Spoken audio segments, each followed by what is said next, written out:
How's the weather? I don't know. Okay, I guess. It's Cape Town, but it's winter. So we're doing the BYD Atto 2 today. How do you feel? Interesting. Mm-hmm. Want to hear a joke? Why do I feel like this is going to be bad? Why electric cars always calm? I don't know. Because they grounded. And I don't have time for this today, honestly.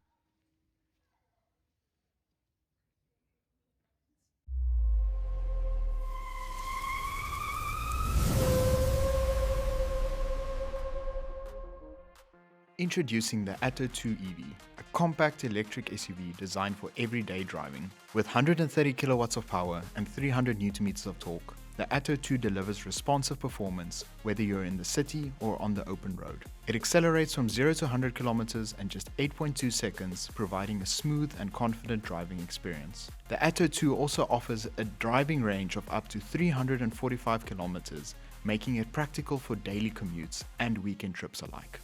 Built on BYD's advanced E-Platform 3, the Atto 2 is engineered for efficiency, safety and comfort. It is powered by BYD's Blade battery technology, known for its durability and high safety standards. And the best part, pricing starts from 529,900.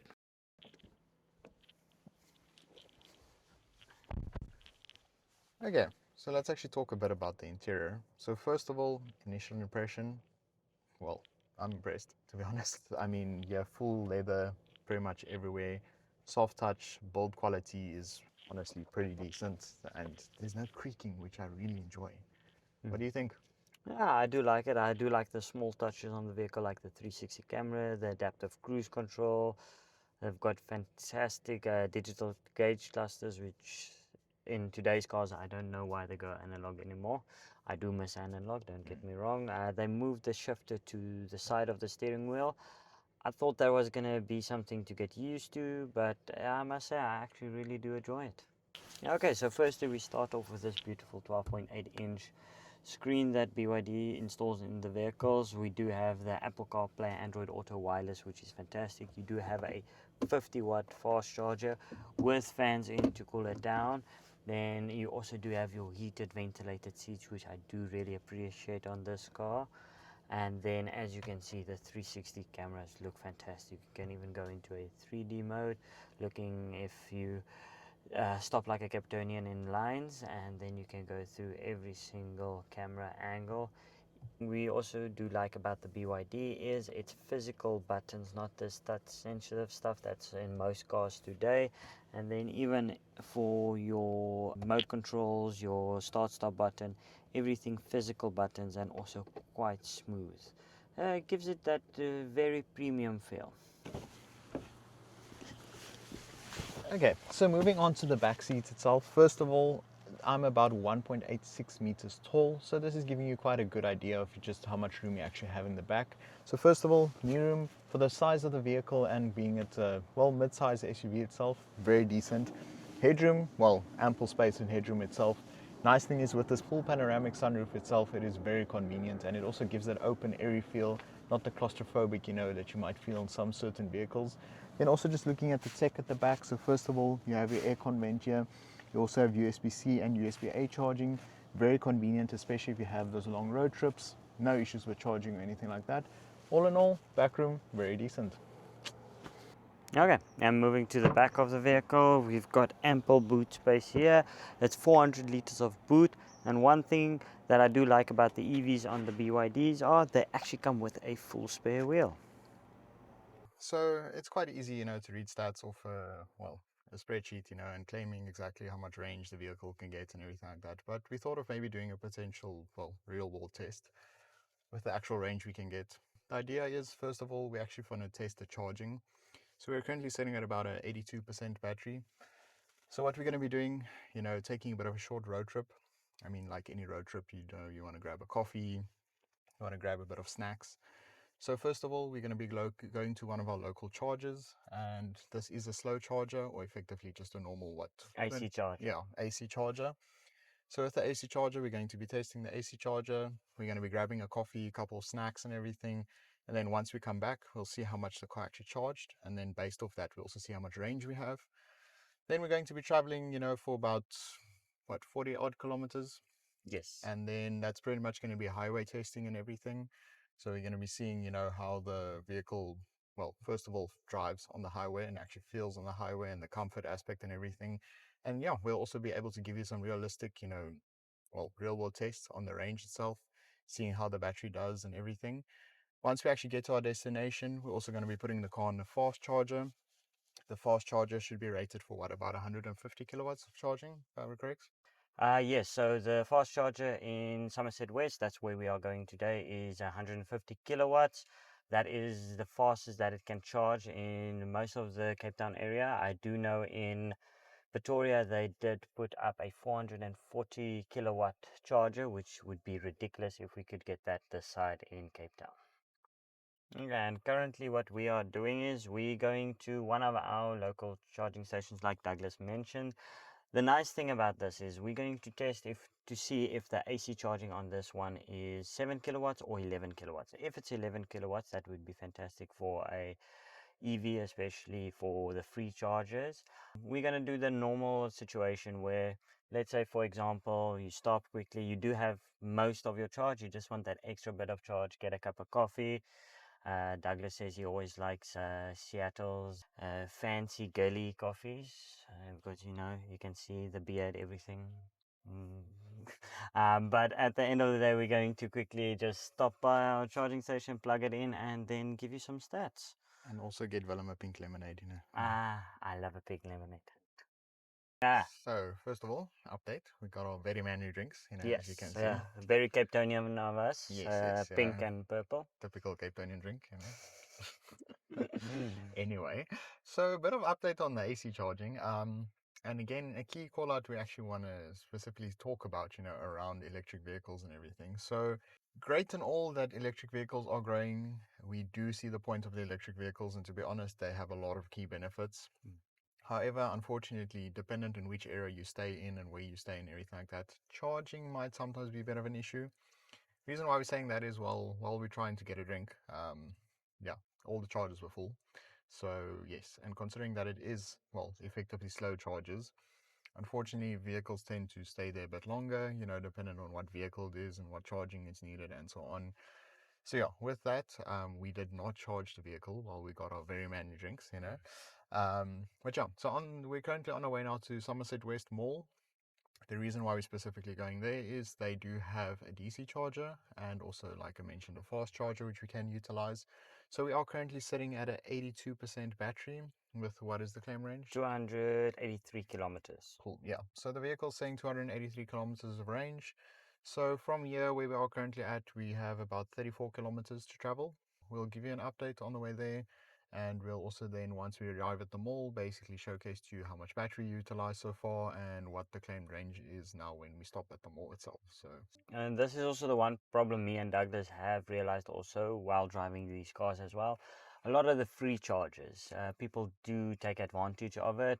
They drive their cars fully flat and then they drop off their cars, they go home, they leave the cars there. And then I do understand for hybrid cars, which takes an hour or two. But for the full EVs, like the one gentleman we saw there, he was at 4 hours and 30 minutes that his car was there and there's no one in sight, and that makes it a bit harder to go to that full EV version. But I do love that the infrastructure is getting better and that also the fast chargers are also a lot better, so that makes it a bit easier to go full electric in my opinion. yeah, and I mean, let me put it this way, right? So a key consideration also to take in mind is the fact that if you have, let's say, solar panels at your house, or you have a full off-grid system, or, well, effectively you just have the ability to install the chargers and everything that do come with the vehicles, then you can also charge at home. So at the end of the day, that's definitely an option which you can also take into consideration.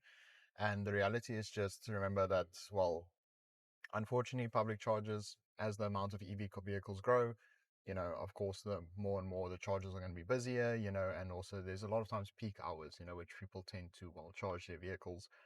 Today is a perfect example. I mean, it's a nice weekend, and at the end of the day, yeah, everybody's busy shopping in malls and stuff like that. So naturally chargers are going to be fuller because people are busy charging the vehicles while they're doing their shopping. So yeah, but cool. We'll give you an update and then yeah, keep you posted. Nee, wat hy soek nie.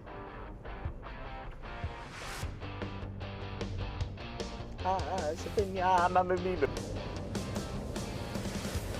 Actually, kyk, ek dink ons het verder gery as 34 kilometers. And now, that Douglas is also trapped in a car with me. Douglas, how's the experience so far? Can't complain. You know? For me, it's electrifying. You see what I deal with on a daily basis, you know. So Yeah. I must say, this is also one thing that I do love about this car, the acceleration. I'm currently on 120 kilometers. This is what a typical South African does.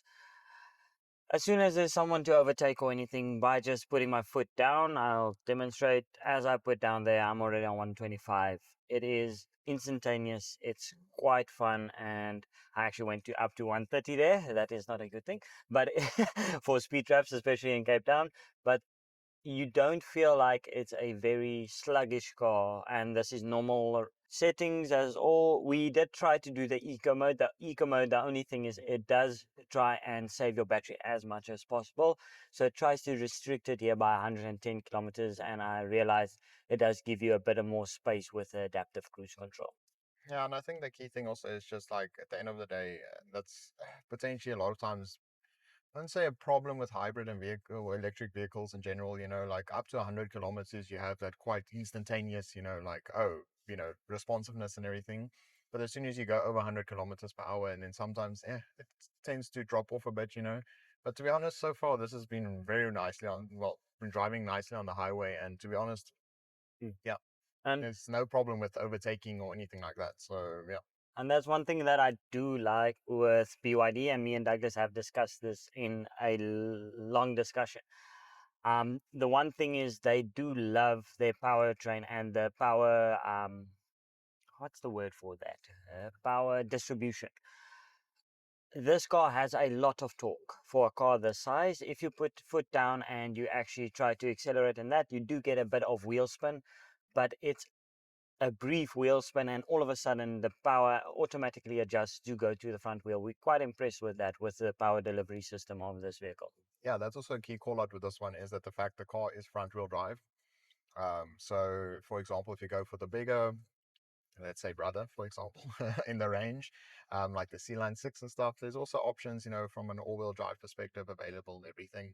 But yeah, to be honest, I was quite impressed at the end of the day. A lot of times, especially if you have a vehicle that, well, it has some decent torque to it, you know, front wheel drive tends to spin quite easily. But with this, honestly, yeah, the traction instantly kicks in. And then at the end of the day, you don't have those worries of continuous spinning, you know, anything like that. So overall, very impressed.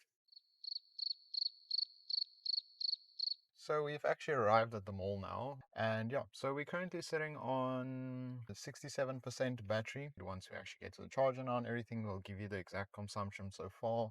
So it should be a charger that's rated at 150 kilowatts of charging.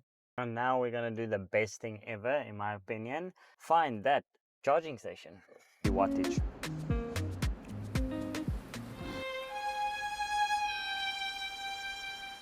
Ta-dum. So we're back.